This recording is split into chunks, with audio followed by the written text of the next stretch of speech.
All right, good morning, everybody. Got quiet fast.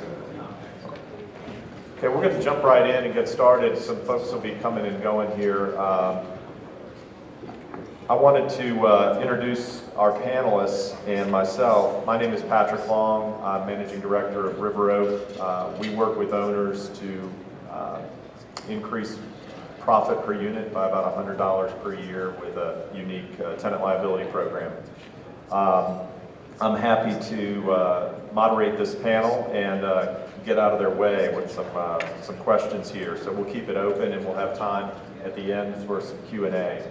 But without further ado, we'll start right here with Fred Cooper and maybe do a brief introduction of each of the panelists. Sure. Fred? Hi, everybody. Good morning. My name is Fred Cooper. I'm the Senior Vice President for Finance, International Development, Investor Relations for Toll Brothers. So basically, I run the capital markets activity for the company.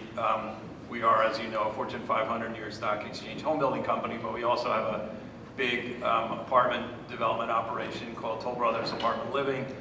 We have a pipeline of nearly 20,000 units across the country that we have in various stages of development.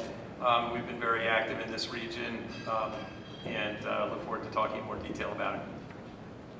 Okay, Jim? Good morning. My name is Jim Driscoll. I'm Senior Vice President Development for Waypoint Residential. Waypoint Residential is a vertically integrated owner-operator developer of conventional student housing and senior housing properties.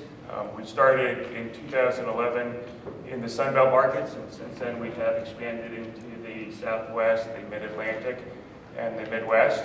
To date, we've invested about $3.4 billion across about 24,000 units, and as I said, that's across the conventional multifamily student housing and senior housing sectors.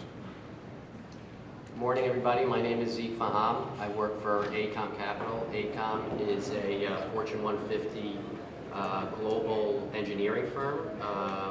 And AECOM Capital is actually a subsidiary private equity firm that sits within the company. The basic strategy is build to core. In other words, we're doing primarily ground-up developments in top 25 markets. We're on our second fund, which is a co-sponsored vehicle with Canyon Partners out of LA. Our first fund was all balance sheet capital, $300 million of equity, 18 projects across every asset class, although heavy emphasis on multifamily, two of which actually we had co-developed with Toll Brothers. So happy to be on the panel with Fred and look forward to talking about the state of the market. Okay, Noah? Good morning, everyone. Thanks for being here today. I first want to start by saying I'm happy you guys are here. I know yesterday was maybe either a good day or a bad day for some of you as football season started off. So raise your hand if your team won yesterday. Okay, what about if you lost? All right, so the losers are on this side apparently, and the winners are on this side. My name is Noah Miller. I am the Vice President of Acquisitions and Finance at Pensam Capital. We're a private multifamily investment group. We're based in Miami. We currently have a portfolio of about 30,000 apartment units split between a couple different programs, a direct equity program, a preferred equity program, as well as a development arm. Mostly what we do is garden-style suburban, class A, B, and C throughout the country. All right, Jared? Sure. Good morning, my name is Jared Zeisler. I'm a partner at a firm called Capital Solutions. We're a private equity firm based out of Philadelphia. We provide capital to operators and developers across the country, typically in a joint venture equity structure. All right, great. Without further ado, we'll get to our first question. Rereading the journal here this morning on the way down, you know, the macroeconomic news, and they covered some of this in the first session. Global rising debts keep rates low, negative interest rates in Europe, all this macro news. The question is, how are you reacting to this and changing your strategies, and what solutions do you see in our yield-compressed markets? Let's start off with Fred. Well, we're basically everything we do is ground-up development. So because of the Toll Brothers brand, we tend to focus on properties and areas that are somewhat unique and kind of more defensible, I guess you could say, in times of, if times of distress do appear. For example, we're building right now, right by the baseball stadium in downtown DC. We've got a site literally as you pull into Union Station immediately to the left. We're doing over 525 units there. And then we have another big site just behind Union Station to the other side. And we think locations like that are going to do well in very strong markets, and then if a market is softer, people will migrate to these locations, and they'll stay, knock on wood, pretty well occupied. We also use a similar strategy in suburban markets where we look for more infill locations generally. We're also doing some student housing. We also, just to manage our risk, we joint venture all of our rental apartment development projects, so we're always looking for good partners like AECOM and others who may be out there. Anyone else? Interesting. Fred focused on more of the gateway market, the TOD focus. We actually shift to a different focus. For us, we're looking for what we call the bottom 25% of the renter by choice, the top 25% of the renter by need, and we tend to focus on secondary markets.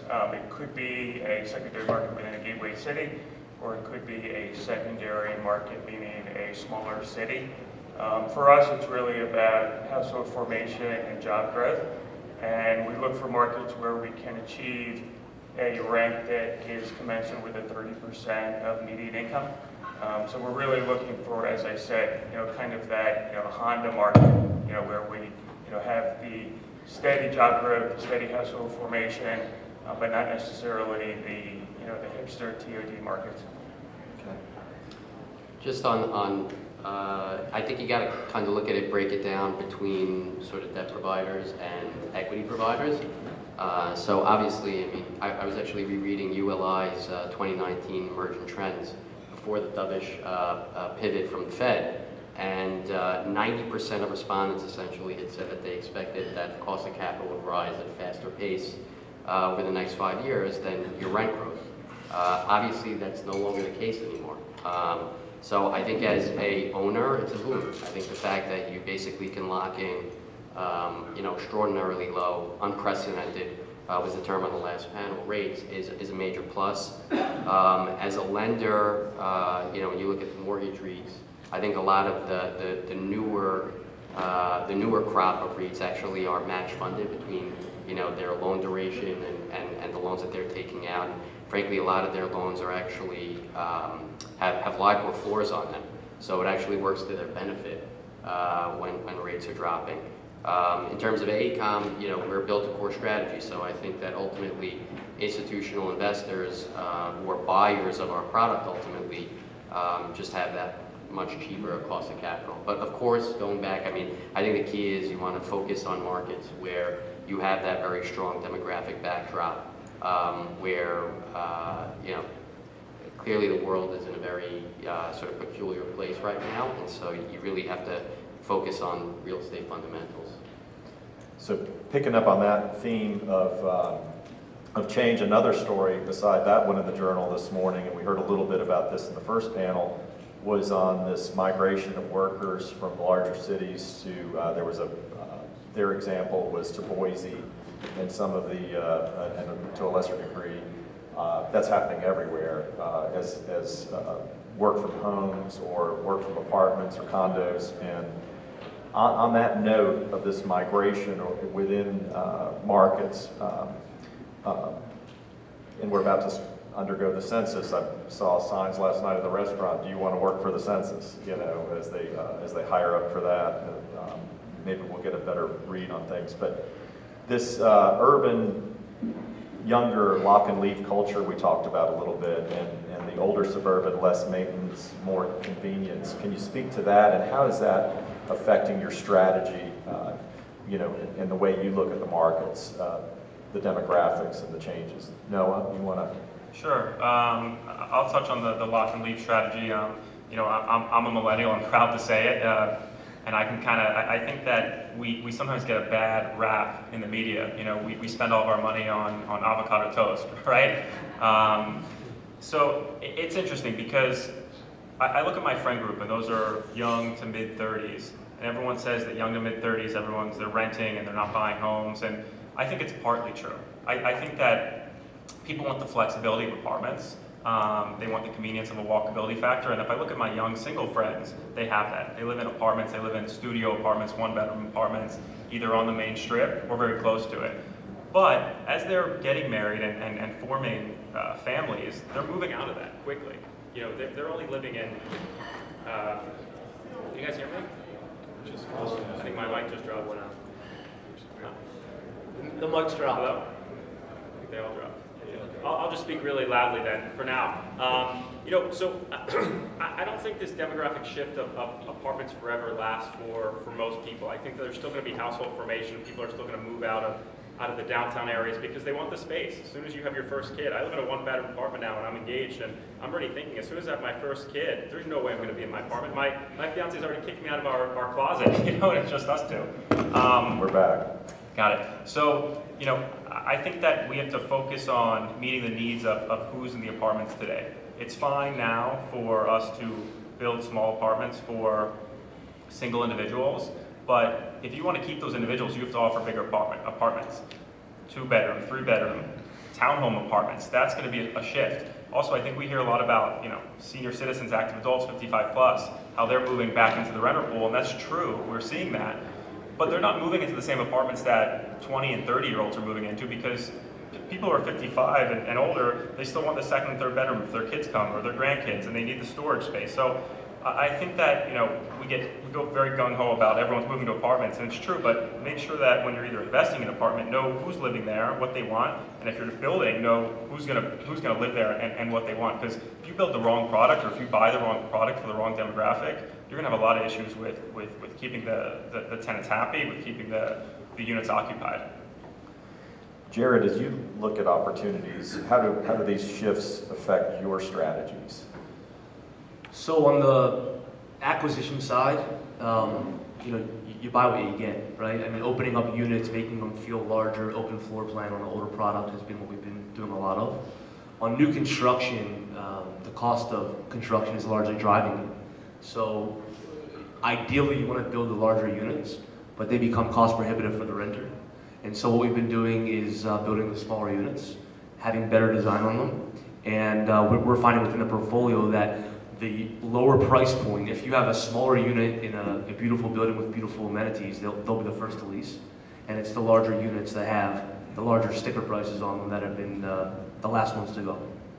Jim? Yeah, it's interesting. Noah was talking about the millennial, you know, looking to move out of the traditional corridor apartment, and you know, we're big fans of the idea that, you know, there are going to be a substantial amount of millennials that will want to continue to rent as they form households. And so, you know, like many of the public home builders are moving towards the build for rent market, both on the single family side as well as, you know, in closer in locations, you know, on the townhome side. You know, we think it's going to be a big alternative for the millennial that still wants that lock and leave culture. So shifting gears a little bit here, who's working with and capitalizing the smaller JV partners? Noah? Yeah, I can touch on that. A big part of our business is partnering with other sponsors. Currently, in our own portfolio, where we are the owner-operator, we have about 15,000 apartment units. But since 2012, we've invested in about 17,000 apartment units with smaller partners.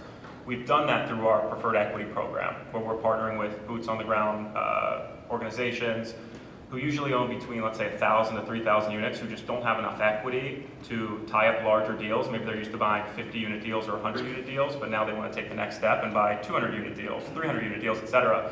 So we basically come in and we help them capitalize the deal, and we're in a non-participating piece of equity. It's been a huge success, and what we've focused on is finding sponsors who are qualified, adequate, and have the passion, but just don't have the equity. These are guys who really work the assets, who are on the assets every single day. You know those kind of guys. These guys live, breathe, their property. They know the manager's name. They even know the tenant's name. These are the owners of the properties because they have all their equity tied up in it, and it's their blood and sweat and tears. So those are the kind of groups that we like to partner with, especially at this point of the cycle. How about you, Jared? Yeah, our bucket is a $3 to 15 to kind of $20 million bucket in terms of when we deploy capital to operating partners. So we tend to partner with more middle market groups. There's plenty of people on the large institutional side that want to write $40, $50 million checks that represent the institutional capital. We represent private money, and so we tend to fall in that bucket, and therefore a lot of you here might be potential partners for us one day. Yeah, we're very similar in that, we tend to focus on projects that are in the, $40 to $75 million space. So, we're looking at, equity checks in the $15 to $25 million range. And, as Noah said, there's a lot of guys out there, boots on the ground guys who want to be a part of the deal, and, good for us and those who are able to partner with those smaller developers. Much of the institutional capital world, just either doesn't have the ability or doesn't have the desire to have that contingent liability. And so, the best they can do is pay the guy a little bit more for his land, and he doesn't want to be paid a little bit more for his land. He wants to get an equity multiple by being able to stay in and or be a part of the GP participation. So we have that flexibility as well. Fred, Zeke mentioned that you guys partner. You want to tell us a little bit more about how you look at those types of opportunities? Sure. So our typical deal is, we can get a 65, 70% construction loan. We have obviously a big company, so we have a lot of bank relationships. Then we'll look for a partner. Actually, our two AECOM deals are 50-50s, but in general, we're 25% of the equity, and the capital partner is 75%. Just by the nature of our company, being public and all, we tend to partner with more institutional types, the Prudentials, the JP Morgans, and then other, active funds. But our projects can range from $50 million up to $350 million. We've dabbled a little bit. We've taken some, or we're in the process of closing a couple of deals where our partner's putting up preferred equity. It's a little bit of a different mindset for us. It's in markets where I'd say like Dallas and Atlanta type markets where there's more product out there. Maybe our view of the upside is a little different than the partners. But generally we're closing 5 to 10 deals a year, so we're looking for a variety of partners. Shifting gears a little bit, you hear a lot in the press about the opportunity zones, and maybe some of you are in, some are not, but who is playing in the O zones? I think, Jim, were you involved in that? We are. What's interesting about opportunity zones is there's a belief out there that an opportunity zone deal is somehow going to be underwritten differently than a standard deal, that you're going to accept a lower return on cost. We don't view it that way. We view opportunity zone deals as great, additional kicker for the LP investor side of the deal, but the actual underwriting is the same. That said, we've got one in Jeffersonville, Indiana, which is just across the river from Louisville, Kentucky. We've actually got one in Hackensack, New Jersey, which happens to be a deal that was capitalized as a traditional deal, although it happens to be in an opportunity zone. We've got one in Marlborough, Massachusetts, great, 495 Metro West corridor location, which happens to be in an opportunity zone. So we're certainly looking at those, but we're not subscribing to the belief that you can underwrite this differently. Okay. Fred? We are as well. I wouldn't say it's our obsession, but we have a number of deals. We have one that actually in the DC market. We have something in Arizona. We're looking at some other urban markets. Agree with Jim that we're underwriting them essentially to the same standards of our other deals. But there's certain things. Your capital is going to be in there longer. Other mechanics. and structuring that needs to be done. So you have to really understand what you're getting into before you leap. Anyone else on those ends? Zeke? I'm just saying, I think Jim's exactly right in terms of you want to make sure that the discipline is exactly the same and it's really more gravy on top. It's, fundamentals of underwriting should be exactly the same. I think for us, we're challenged because we're structured as an opportunity, more of a conventional opportunity fund, 7-year vehicles. So in terms of how the takeout would work with our partner, there'd have to be some kind of, pre-negotiated takeout, considering this is, 10-year type liability. Great. I'll ask a couple of other questions here. What do you look for in value-added deals, and touch on repositioning? Jared, you want to start with that? Sure. The main calculation that we look for is a return on cost calculation. So it's a net operating income, usually in year 5, over the total project costs.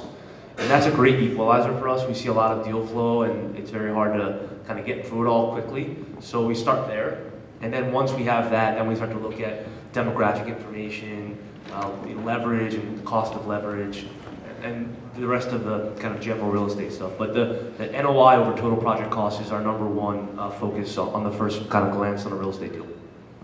Similar for you, Noah, or a different approach? I think it's a little different. By the way, I've seen a lot of the deals Jared does, and they're spectacular. They really do a great job with the value add, so I give you guys a lot of credit for that. For us, it's been very hard to invest in the conventional value add opportunities. And I'm sure you guys see them. You get a broker package and it says the best value add deal of the year, but it's a value add deal on someone else's value add that was done a year ago, that was done 2 years ago, that was done 3 years ago. It's already on the 4th or 5th generation of value add, and we really stopped chasing those deals. Those deals do work for some groups in some markets. There are some markets where wage growth is increasing, and you can continue to push rents $100 or $150 on cabinets, countertops, etc. For us, we have moved away from that. For us, what we're focused on now is more repositioning than value add, which are a lot harder to find. It's hard to find deals today where it's been owned by the same group for 20 years or 30 years, and they haven't touched anything. But they're out there. You may have to buy less of them, but you can do it. We did it earlier this year. We bought a deal in Chicago. It was in a fantastic submarket of Chicago, high demographic, median income, good school districts. It's been owned by the same group for literally 20 years, and they haven't touched anything in 20 years.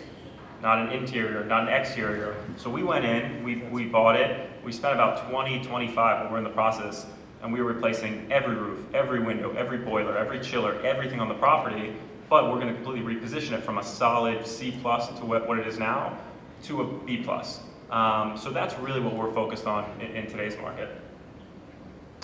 And are you seeing a lot of those deals out there? No, not at How all. do you... It's almost impossible. I mean, That's the unicorn? That's the unicorn, and the truth is, instead of buying 5 value add deals a year, where we're doing just countertops, fixtures, we're buying, if we can, 1 or 2 repositioning deals a year. But we have to work a lot harder to find them. So we're finding them. The problem is the pricing of them.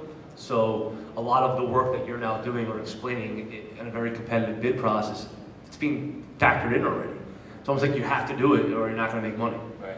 So I think that's more the challenge than We've really finding it, shifted right? from looking at value add deals to looking more at core deals now as a result of that. Right. So in some of the things we've been doing is if the yield and the pricing is the same for 1970s construction or 80s construction as a 2003 or 2005 deal, we'd lean towards a 2003, 2005 deal. The cap rates are the same, right? So putting out equity and debt, each of you guys share with us, what are you looking for? Fred, we'll start with you. Well, when we look at a project, we use the, initially simple metric of return on cost as well. I think one of the panelists mentioned that, and then we have other metrics. We're also thinking about what it's going to take to attract an investment partner. Obviously, when you JV everything, you kind of have to back into returns from others that you want to join you. We're able to command some pretty attractive bank financing, so I think that's helpful. And one of the other things that we're able to do because we're a big company, as we can buy a piece of land and then find a partner, and that I think helps us a little bit, so we can, it's very competitive. Everybody's mentioning that to find deals, and that's a little bit of an edge that may, an owner may find some comfort in that.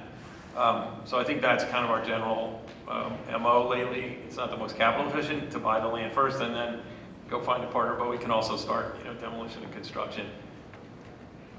Jared, you mentioned earlier you had about $400 million at work, LP and GP. Yes. What are you guys looking for?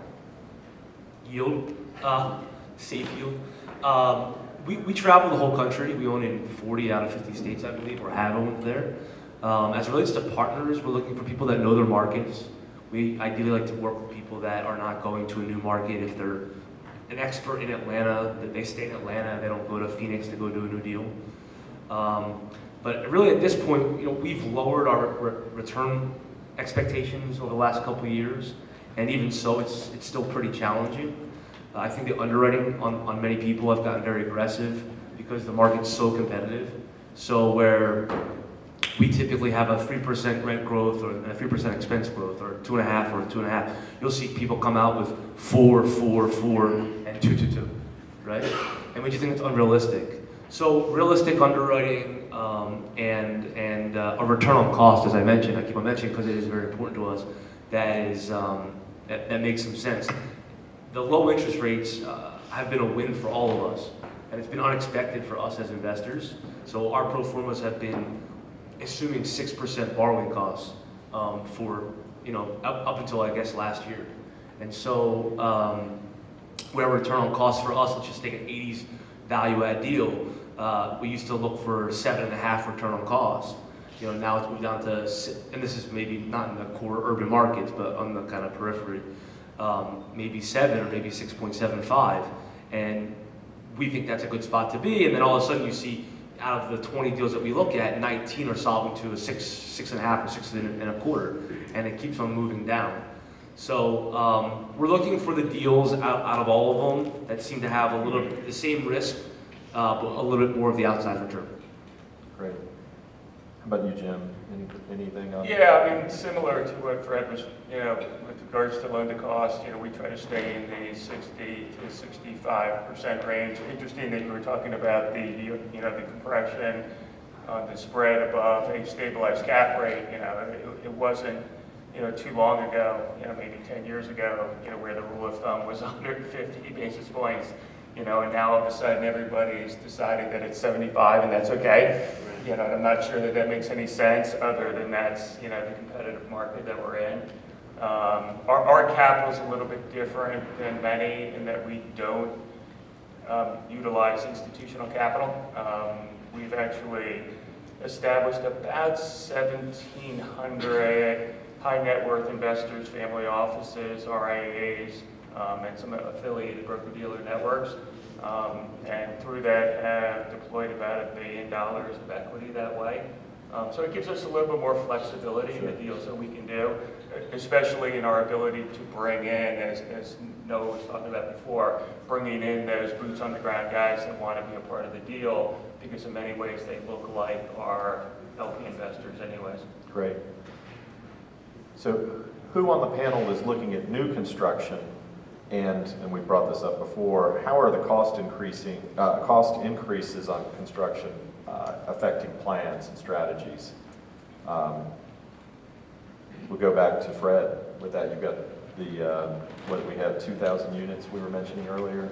In DC, In DC and then nationally. Yeah, costs are definitely a challenge, really across the board, in both in the single family business and particularly in urban markets. So you have to build in cushions. There's always a delay between things never seem to go on time. We try to be as on schedule as possible, but you can have cost run-ups from the time that you're locking in your purchase of your property to the time you go to market to actually start construction. So we try to build in cushions. We try to leverage our national buying power and things like that, and do the best we can. But it's definitely something you have to keep your your eyes on. And how does the labor market with, I don't know what it is up here out in North Carolina, and where it's, 3%, how is that affecting your plans? It's challenging, and depending in urban markets, you have, in some cases, there's, union issues. There's a lot of development going on, so you're competing with other, not only residential projects, but other types of projects for workers and contractors. So, you need to make sure you maintain good relationships, and you really monitor things very carefully. Who else is doing, Noah and Zeke? Well, obviously, as a sort of developer, co-developer, this is what we live and breathe. Just a couple of stats. Turner Building Cost Index, which kind of monitors across all major markets what the annual escalation is of materials. 2014, 4.4%, 2015, 4.5%. It's kind of radically gone up, and 2018 was 5.6%, trailing 12, 5.5%. So clearly there's been sort of a market increase in the rate of growth of cost of not just labor, but of materials. When you look at New York, it's interesting, because we own Tishman Construction, we're predominantly, historically had been a union builder, although we now own and acquired LBG, which is primarily non-union builder. But if you look at the gap between kind of the cost of open shop or non-union versus union, that used to be kind of 25%. It's actually shrunk into, sub 10%. So again, just testament to the level of competition and where we are in the cycle. Just to echo what Fred was saying, I think that for us, we generally come in at anywhere from concept to schematic design. So we're coming in obviously at a very early point before when the costs are still a variable, and so we make sure that we're building in contingency levels that are appropriate. So we generally are at 7.5% to 10% at the schematic design phase, and then as you kind of advance your drawings, we drop down to call it 5 to 4%. But it's a real challenge, and also goes back to just the development yield spread thinning to certainly not 150 basis points. We have two projects in Jersey City, one of which was completed 2013, Toll Brothers, that was Provost Square, and that was, call it 175 basis point gap between the, yield on cost and cap rate. And we're about to invest in a $380 million project as a co-GP. So we're still very early with the developer and in schematic design, but we're underwriting kind of 125 basis point development yield spread, which is extremely healthy. I mean, we haven't seen that in a lot of deals. Great. Jared, how much of your investments are new construction? So I would say we're 50-50. Just coming back real quickly to the construction costs, it's not just on new construction.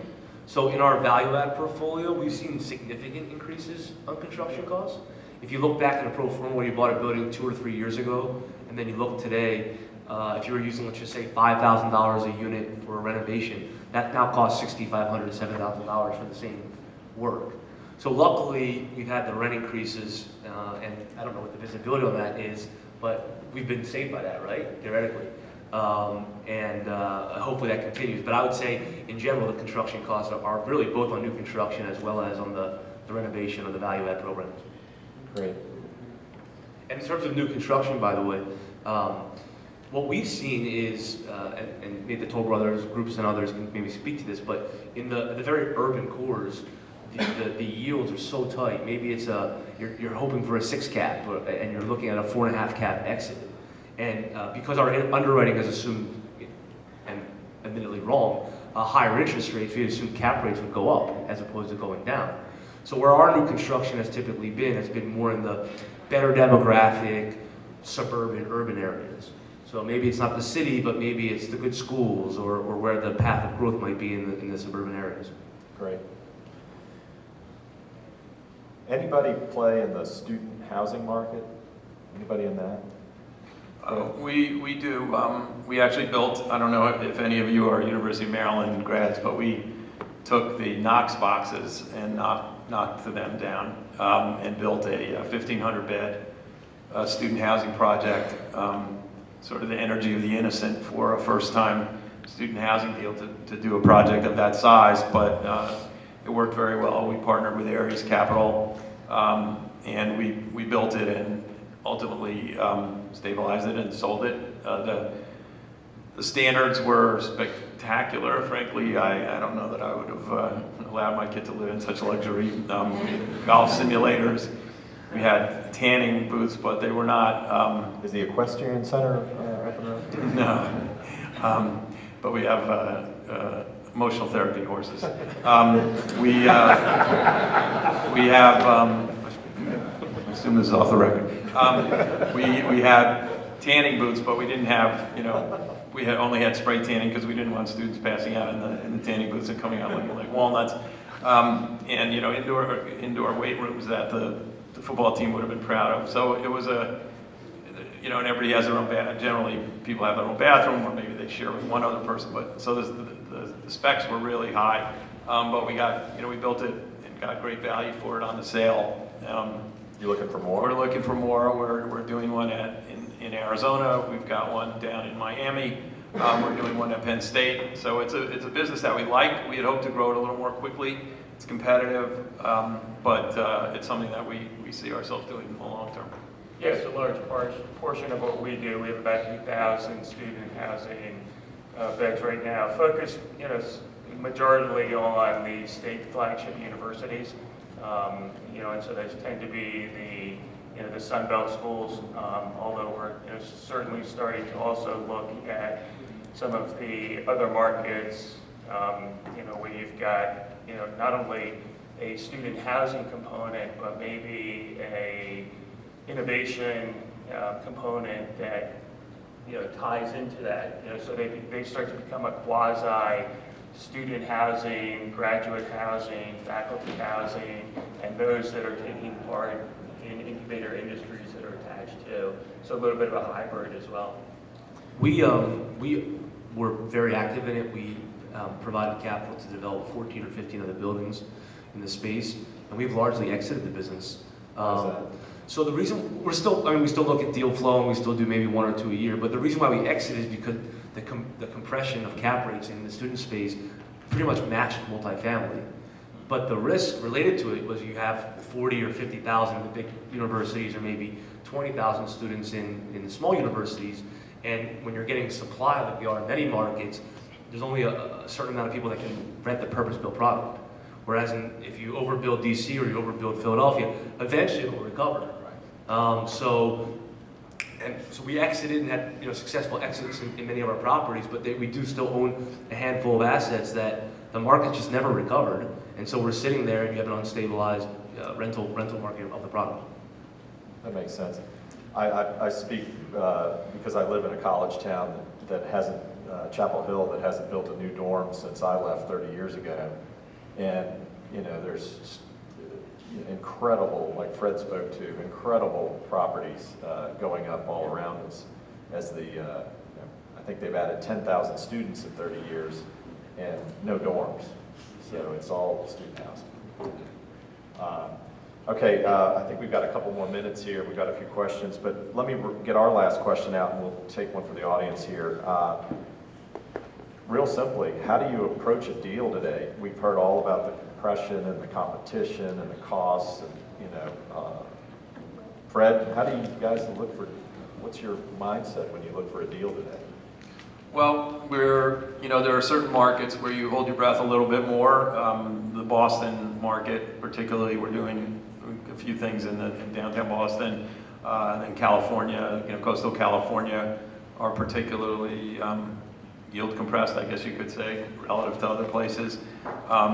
So you worry about that in those markets. Then you worry about maybe concern about supply volume in places like Dallas or Atlanta. You're either worried about one thing or the other.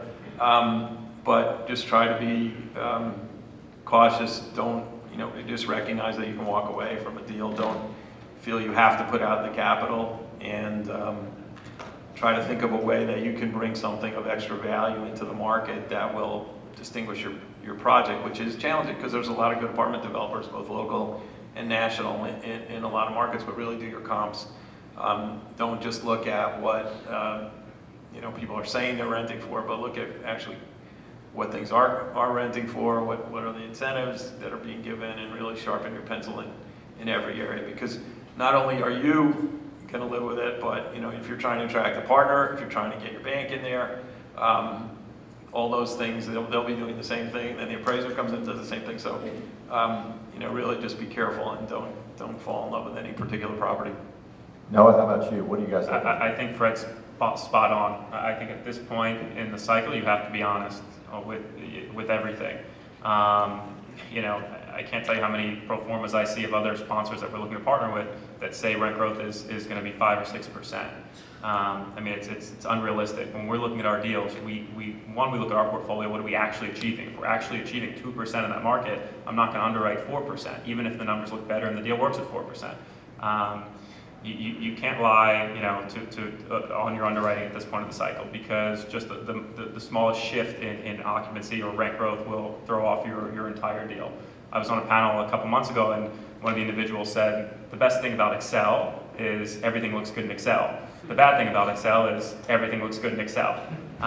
So just, echoing Fred, underwrite it the right way, look at what the comps are really getting, because, everything's so sensitive today. You don't want to deal, you have to go back to your investors a year later and say, well, we underwrote 6%, but we're actually only achieving 1%, and because of that, you're getting really tight on your debt service. I would say from our investors, as long as you're delivering cash flow on a regular basis, even if it's underperforming that cash flow, they're quite satisfied.